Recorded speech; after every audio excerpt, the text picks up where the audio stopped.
Ja, ich darf Sie recht herzlich begrüßen heute hier zu unserer Pressekonferenz. Wir sind miteinander zusammengekommen, um Ihnen zu sagen, es gibt ein geeintes Sondierungspapier und es gibt auch eine geeinte Präambel.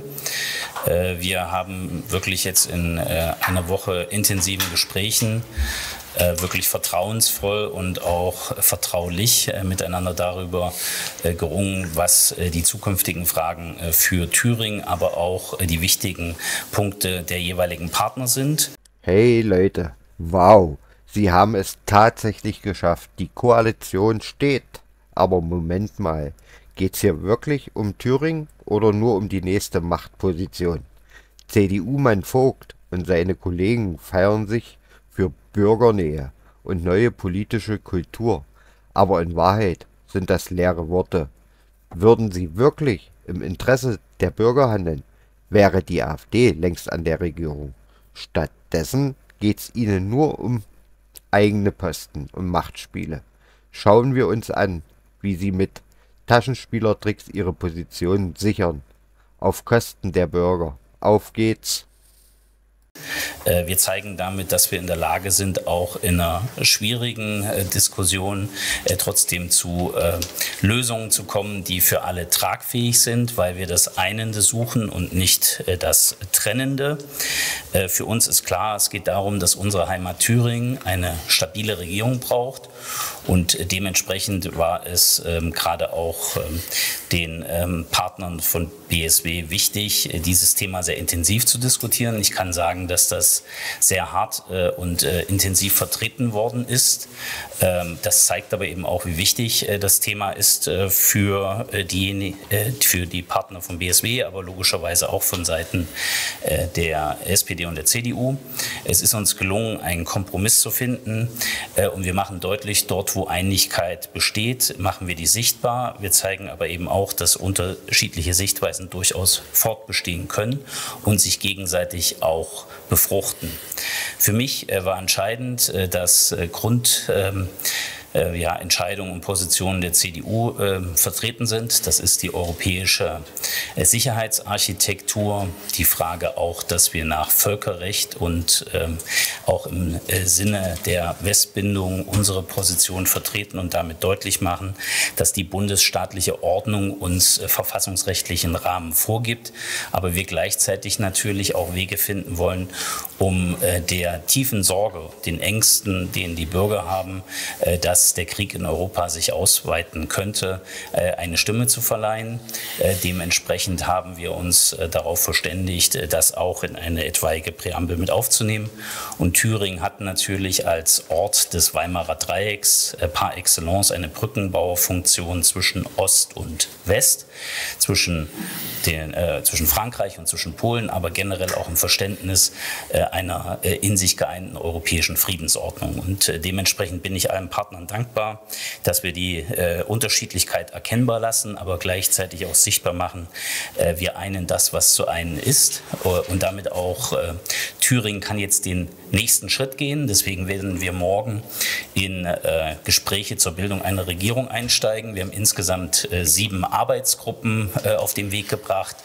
Und diese Arbeitsgruppen werden dann morgen die Arbeit aufnehmen, weil das, was die Menschen erwarten, ist, dass wir zu einer Regierungsbildung kommen und damit ein funktionsfähiges Parlament und eine stabile Regierung vorfinden.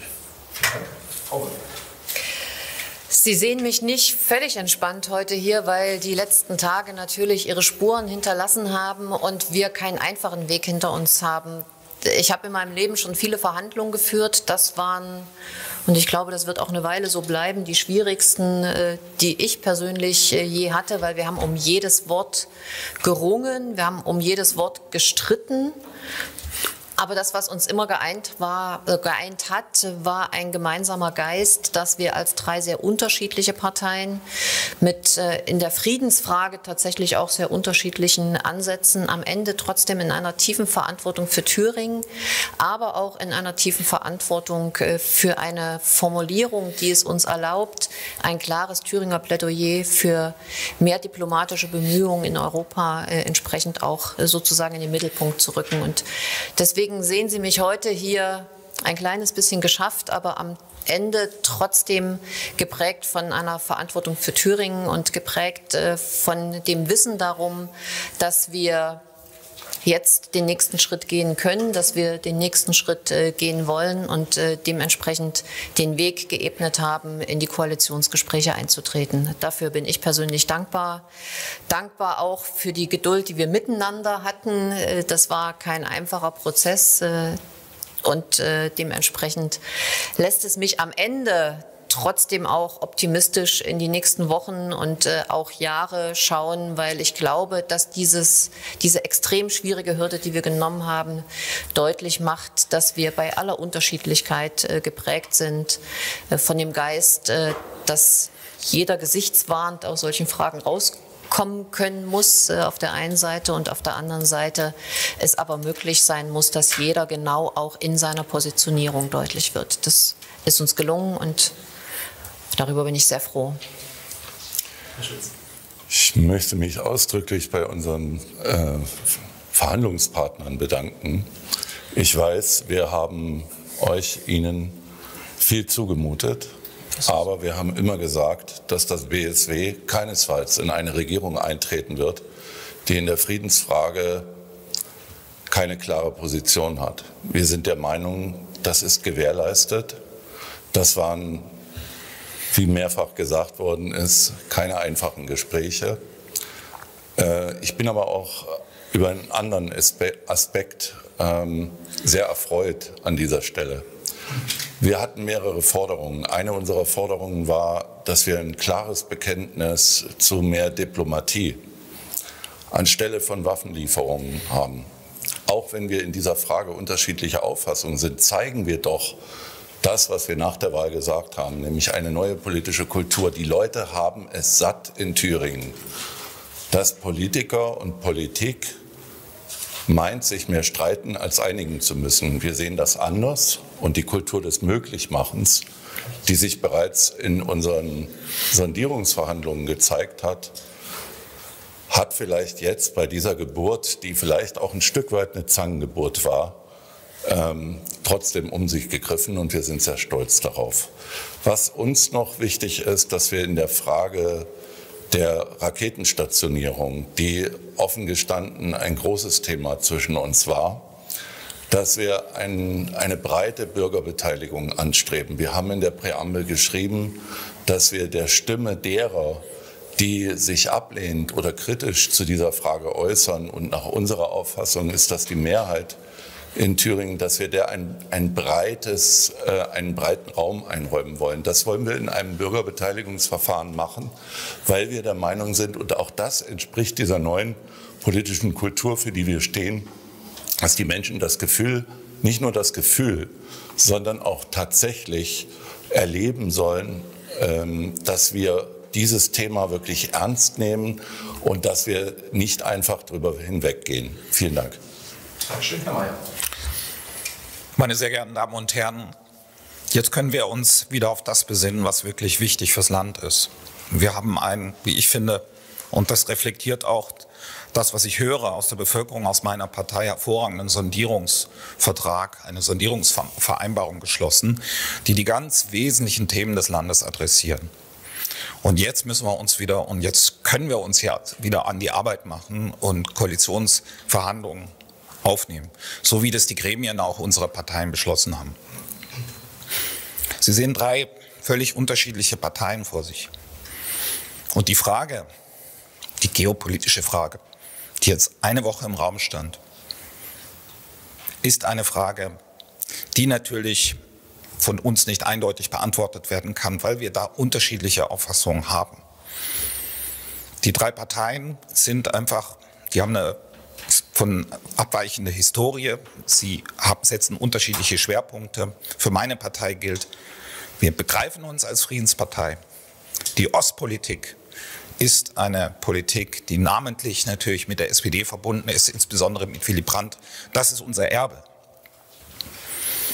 Gleichwohl stehen wir auch für die Verteidigung der Demokratie, was äußere Gefahren anbelangt. Und ich glaube, den Weg, den wir jetzt heute hier gefunden haben, ist einer, der ist gut, weil er die Unterschiedlichkeit auch gelten lässt. Weil wir können das hier in Thüringen nicht entscheiden. Geopolitische Fragen können wir hier in Thüringen nicht final entscheiden. Deshalb ist es auch möglich gewesen, diese unterschiedlichen Betrachtungsweisen auch ein Stück weit gelten zu lassen und stehen zu lassen. Das ist, wie ich finde, ein guter Kompromiss. Das Wesen eines Kompromisses ist, dass eben Formulierungen auch in diesem Papier zu finden sind, die jedem von uns teilweise Bauchschmerzen bereiten.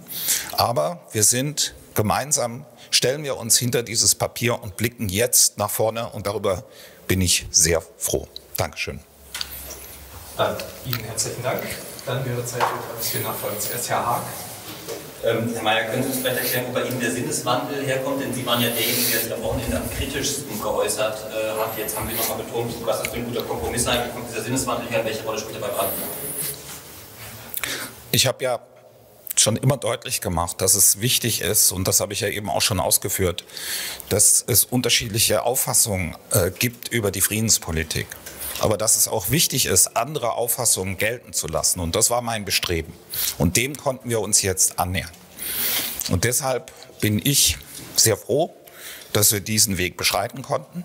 Ja, ich war skeptisch am Wochenende und bin umso erleichterter, dass wir heute einen großen Schritt nach vorne machen konnten mit dieser Präambel. Ich will das vielleicht noch ergänzen. Das, was so ein Papier ja ausmacht, ist am Ende immer der Weg, auch eine Position, die wirklich von sehr unterschiedlichen Enden des Spektrums kommt, Gehör zu verschaffen. Und will das hier in aller Offenheit sagen, der Georg Mayer und ich, wir kommen logischerweise von Parteien, die schon sehr viel länger auch in außenpolitischen Fragen unterwegs waren. Und ich kann das sagen, besonders der Steffen Schütz, aber auch die Katja Wolf haben sehr hart auch die friedenspolitischen Aspekte von BSW betont und das auch im Papier verankert. Das gestehe ich zu, ist nicht leicht gewesen, aber ist am Ende eben auch ein Weg, dass wir in Thüringen uns auf das konzentrieren, worauf es ankommt, nämlich unser Heimatland. Und in dem Kontext ist es jetzt wichtig, auch direkt in die Arbeit einzusteigen. Wir werden das morgen machen mit den 7 Arbeitsgruppen, weil es bedeutet, dass wir zügig auch zu einer Regierungsbildung kommen wollen. Und das bedeutet im Kern aber natürlich auch, dass man anerkennt, dass man auch manchmal unterschiedliche Sichtweisen hat, die aber durchaus bereichernd sein können. Und man darf nicht vergessen, ein Teil unserer Bevölkerung hat massive Sorgen, Nöte und Ängste und denen auch ein Gehör zu verschaffen, eine Präambel, das hat am Ende Georg Mayer und mich auch überzeugt zu sagen, das sind Punkte, die man aufnehmen kann. Und so ist es dann zustande gekommen. Dann habe ich jetzt nächstes Herrn Liebes und dann Frau Hack. Frau Heuss, ich frage, bei den letzten 4 Tagen ja verfolgen konnten, wie das BSW immer in Kontakt war mit Berlin. Deswegen meine Nachfrage, inwieweit ist das Dokument, was Sie jetzt da haben, mit Ihrer Bundesvorsitzenden bzw. der Bundesspitze abgestimmt? Es ist intensiv diskutiert, selbstverständlich auch mit Berlin. Und gab es eine Zustimmung aus Berlin dazu? Die Zustimmung ist rein formal an der Stelle nicht vorgesehen und aus meiner Sicht tatsächlich, also es gab ein intensives Ringen. Sie kennen Sarah Wagenknecht genauso gut wie ich. Eine Frau, die brennt für die Friedensfrage, die selbstverständlich an allen Punkten mit ganzem Einsatz und mit ganzer Vehemenz sich dafür einsetzt, ein möglichst weitgehendes Papier zu erreichen. Und dementsprechend war sie selbstverständlich auch mit ganz viel Herzblut in diese Frage mit einbezogen. Und ich darf auch ergänzen, es gibt ja nicht nur eine Bundesebene für eine Partei, sondern es gibt halt auch noch ein paar andere. Und insofern hat da, glaube ich, jeder so seine Bergetappen. Ja, ich würde da gleich nochmal ansetzen bei der Frage von Herrn Liebes. Sie sagten, eine Zustimmung ist nicht vorgesehen. Weiß Frau Wagenknecht jetzt, kennt sie das Ergebnis? Also, oder kann man noch was kommen? Willst du das mal? Also, Ich glaube, ich hatte es Ihnen am Wochenende schon mal gesagt. Also wir sind nicht diejenigen, die das Narrativ ständig jeden Tag wieder neu wiederholen, dass wir hier in Thüringen Thüringer Entscheidungen treffen und Frau Wagenknecht nicht die böse Bremserin in Berlin ist und wir jetzt hier die netten Pragmatiker sind. Deswegen werde ich das natürlich auch jetzt nicht tun. Also insofern, Katja Wolf hat klar gesagt, dass wir uns mit unserer Bundesspitze, übrigens nicht nur Frau Wagenknecht, sondern mit der gesamten Bundesspitze, natürlich abgestimmt haben. Das ist auch, wie Herr Vogt gerade gesagt hat, ich glaube auch in anderen Parteien nichts Ungewöhnliches. Insofern haben wir das auch gemacht. Und ja, natürlich werden wir das auch weiterhin so handhaben. Klar. Herr Bernhard, bitte. Welche Stelle in diesem Papier, was Sie jetzt verabschiedet haben, geht denn über das hinaus, was Sie letzte Woche haben, was nicht zustimmungswürdig empfunden wurde in der Spitze vom BSW? Was meinen Sie mit letzter Woche? Ja, es gab ja schon Entwürfe, die aber nicht sich durchgesetzt haben. Herr Bernhard, ich weiß, dass Sie das schmerzt, dass die Gespräche auf so einer vertraulichen Basis stattgefunden haben. Aber da wir jetzt ja einen vernünftigen Kompromiss gefunden haben, geht es doch jetzt eher um die Frage, wie es nach vorne weitergeht und keine Textabgleich, was vielleicht mal gewesen ist. Weil ehrlicherweise, das ist doch das Vertrauensvolle an diesem Dreierbündnis, dass wir Gespräche führen, die jetzt nicht auf dem Jahrmarkt ausgetragen werden, sondern tatsächlich hinter verschlossenen Türen. Das ist uns gelungen und umso freudiger ist auch dann bei aller Schwierigkeit in sagen wir mal, manchen Formulierungen doch das Ergebnis. Okay. Einmal Herrn Rudolph und dann nochmal Herrn Marx.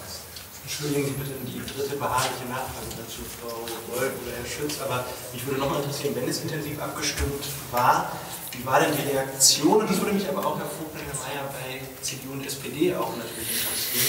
In Spanien ist es noch in den anderen Parteien, wie dort die Reaktion war und ob das durch die Landesvorstände jetzt schon durch ist. Also Sie wollen... Entschuldigung. Entschuldigung, also Sie wollen wissen, wie die Reaktionen in Berlin waren? Genau. Okay, ich erzähle Ihnen erstmal, wie die Reaktionen in Erfurt waren, weil es geht hier immerhin um den Thüringer Landesverband. Und da war es tatsächlich so, dass wir eine Zwischenabstimmung gemacht haben in der Fraktion, in dem erweiterten Landesvorstand. Wir hatten dort mehrere Themen. Jetzt weiß ich, Sie interessiert das natürlich. Ich sage es Ihnen trotzdem nicht. Wir hatten mehrere Themen, wo wir gesagt haben, da brauchen wir mehr Klarheit. Und das hat unter anderem zu der Unterbrechung geführt. Da hatten wir aber absolut Konsens, weil nämlich Berlin dort mit einbezogen war, wie wir das im üblichen Rahmen auch sonst in anderen Fragen tun. Und demzufolge haben wir gesagt, okay, deswegen ist es zu diesem Freitag gekommen, dass wir gesagt haben, okay, an diesem Punkt, und da bin ich Mario Vogt wirklich dankbar, geben wir uns mal 24 Stunden einfach mal Luft zum Durchatmen, mal zu gucken, wo wir stehen. Und die haben wir dann auch genutzt, um dann am Sonntag weiter zu verhandeln. So war das. Und jetzt auch konkret auf dieses Papier die Reaktion? Auf welches Papier? Auf das vom Freitag oder auf das von heute? Naja, also natürlich so wie das wünscht man sich immer mehr. Ja, natürlich. Das ist der Sinn eines Kompromisses. Das ist eine gute Zusammenfassung für das, was uns allen dreien eint mit Blick auf den Bund. Aber tatsächlich ist es so, und das will ich schon nochmal eine Perspektive packen. Wir haben eine Präambel für den Freistaat Thüringen. Und wir haben Themen geeint, die deutlich, sag ich mal, für das Leben der Menschen hier in Thüringen eine viel größere Gewichtung haben. Und ich kann sagen, Bundesparteien wünschen sich natürlich immer die 110-prozentige Programmatik. Aber es kommen drei Partner zusammen, die in dieser Frage durchaus unterschiedliche Traditionen und auch, sag ich mal, Perspektiven haben. Und dieser unterschiedlichen Perspektive trotzdem sich Raum zu lassen, das ist, glaube ich, eine neue politische Kultur. Dafür muss man auch manchmal in Berlin werben. Und da hat jeder eine Aufgabe. Das habe ich logischerweise auch gemacht. Und es wird immer Vertreter geben, auch meiner Partei, die im Zweifelsfall sagen, da steht nicht ganz eindeutig das drin, was jetzt im CDU-Grundsatzprogramm steht. Aber ich glaube, hier geht es ja um die mögliche Chance zu der Bildung einer Regierung. Und das bei aller Überzeugung. Die Frage der Solidarität mit der Ukraine, die Frage der Zielerreichung, wie man zu einem Frieden kommt, die Frage der Abwägung, was das für die Gesellschaft in Thüringen bedeutet und welchen Bürgerbeteiligungsprozess es braucht, das sind unterschiedliche Ebenen. Und das, was man an Bürgerbeteiligung hier in Thüringen, auch in solchen Fragen, wir haben ja auch noch andere Formate verabredet im Sondierungspapier, braucht, das steht da drin. Und ich glaube, das ist ein Erfolg, weil es nämlich zeigt, in einer schwierigen politischen Lage ist man aufgerufen, neue Formate sich zu überlegen. Und ich finde, es war eine sehr bereichernde Debatte, wenn sie auch durchaus hart war. Also für die SPD kann ich sagen, ich hatte ein Verhandlungsmandat. Das hat mir der Landesvorstand erteilt. Das konnte ich wahrnehmen und habe mich natürlich, als dann auch ein Ergebnis jetzt vorlag, rückgekoppelt mit dem geschäftsführenden Landesvorstand. Dort gab es Zustimmung. Es gab natürlich auch Kritik an einzelnen Passagen, aber unterm Strich hat der geschäftsführende Landesvorstand Ja gesagt. Und ich gehe jetzt auch zuversichtlich mit diesem Ergebnis auch in den Landesvorstand, der informiert werden will. Aber für uns ist ganz zentral, sich nicht nur auf dieses Thema zu fokussieren. Das hat uns jetzt so viel Kraft gekostet. Wir müssen uns auf die Thüringer Themen konzentrieren.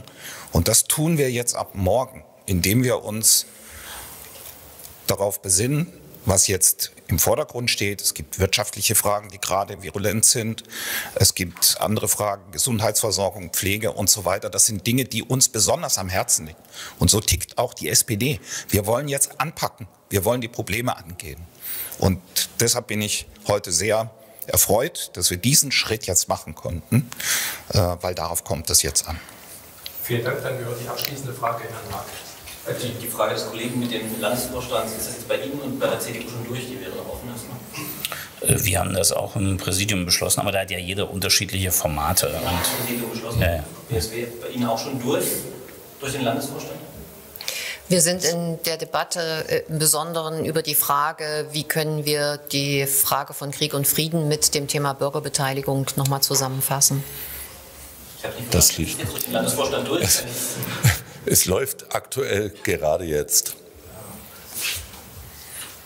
Wunderbar. Dann, Herr Henschel, Sie haben die allerletzte Frage. Weil ja heute auch angegeben wurde in Brandenburg, Sondierungspapier, BSW und SPD, da sind ja Passagen drin, wie zum Beispiel, dass man sich um eine diplomatische Lösung bemühen will im Ukraine-Krieg und dass man vor diesem Hintergrund die Raketenstationierung kritisch sieht. Also es ist noch nicht offiziell draußen, glaube ich, dieses Präambelpapier, was Sie beschlossen haben, aber es kursiert im Internet und da tauchen diese Passagen nicht auf. Also das war offenbar nicht tragbar für Sie, zumindest für CDU und SPD, oder? Diese Passage im Brandenburger Sondierungspapier. Naja, Brandenburg hat eine andere Situation, verhandeln 2 Parteien und hier verhandeln 3 Parteien. Und ich kann eines sagen, wir hatten, glaube ich, da einen sehr vernünftigen Diskussionsprozess und wir haben nicht zu bewerten, was in Brandenburg dort auf dem Tisch liegt, weil wir wollen für Thüringen Politik machen und wir haben jetzt ein geeintes Sondierungspapier, wir haben eine geeinte Präambel und jetzt haben wir auch einen Arbeitsauftrag, morgen in die Gespräche zur Bildung einer Regierung einzusteigen und genauso werden wir es auch machen und alles Weitere ist, glaube ich, müßig, weil tatsächlich geht es um Thüringen. Herzlichen Dank. Danke ich Ihnen vielen fürs Kommen. Danke. Vielen Dank. Danke. Schön. Klar für die